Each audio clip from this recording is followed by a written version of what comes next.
Si vous n'avez pas encore regardé la vidéo 001, je vous recommande de commencer par celle-ci pour découvrir les bases indispensables à la réussite de la tâche 3. Passons maintenant au sujet du jour. Quels facteurs sous-tendent l'engouement du public pour l'existence des célébrités? S'agit-il simplement d'une soif de curiosité ou cela reflète-t-il une influence plus profonde sur notre société? L'engouement du public pour les célébrités est un phénomène complexe qui va au-delà d'une simple curiosité. Il reflète des dynamiques sociales et psychologiques profondes, notamment le besoin d'identification, de validation et d'évasion. Ainsi, je soutiens que cet intérêt est révélateur de notre société contemporaine. Tout d'abord, l'identification aux célébrités joue un rôle crucial. Les gens voient souvent en elles des modèles à suivre, que ce soit pour leur succès professionnel ou leur style de vie. Par exemple, une jeune femme peut s'inspirer d'une actrice pour prendre confiance en elle et poursuivre ses rêves, renforçant ainsi le lien entre admirateurs et figures publiques. Ensuite, les célébrités incarnent un idéal de réussite qui peut sembler inatteignable pour beaucoup.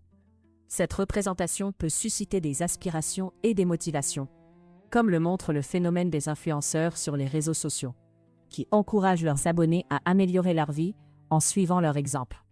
Cela crée un désir d'atteindre un statut similaire, renforçant l'intérêt pour leur parcours. Enfin, il est important de reconnaître que cet engouement peut également avoir des effets négatifs, comme l'obsession pour la vie privée des célébrités.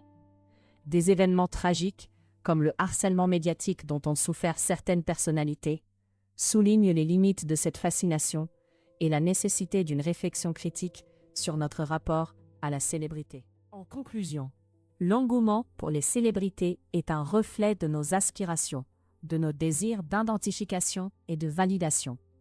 Il est essentiel de considérer les impacts sociaux et psychologiques de cette fascination pour mieux comprendre notre société moderne. Voici maintenant quelques conseils pratiques pour réussir la troisième tâche de l'expression orale du TCF Canada. Commençons par la préparation avant l'épreuve. Tout d'abord, explorez des sujets variés. Plus vous découvrirez de thèmes différents, plus vous aurez d'idées et de vocabulaire le jour de l'examen.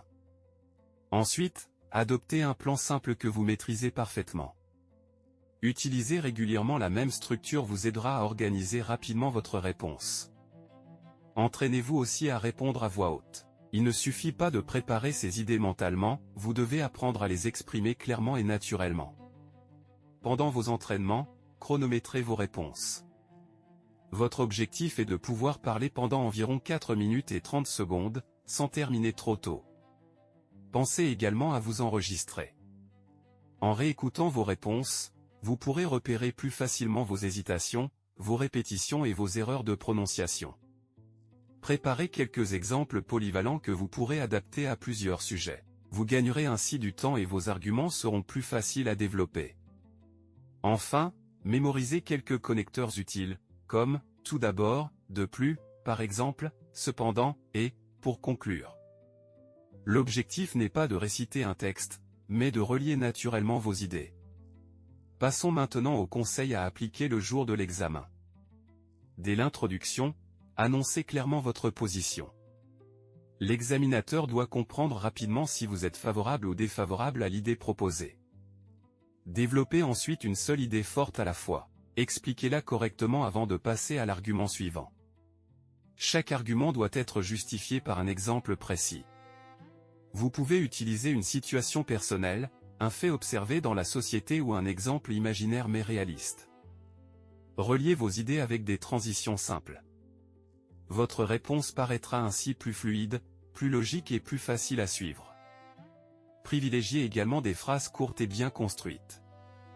Une phrase simple et correcte est toujours préférable à une phrase longue, compliquée et difficile à terminer. Gardez un débit posé et articulé clairement. Ne parlez ni trop vite ni trop lentement. Votre objectif est de rester naturel et compréhensible. Enfin, conservez une organisation claire jusqu'à la conclusion. Résumez brièvement votre opinion et terminez par une phrase convaincante. Retenez surtout ceci, une bonne préparation, une structure maîtrisée, Des arguments expliqués et des exemples précis vous permettront de répondre avec plus de confiance et d'efficacité. Pour découvrir d'autres sujets du TCF Canada, abonnez-vous à la chaîne et activez la cloche.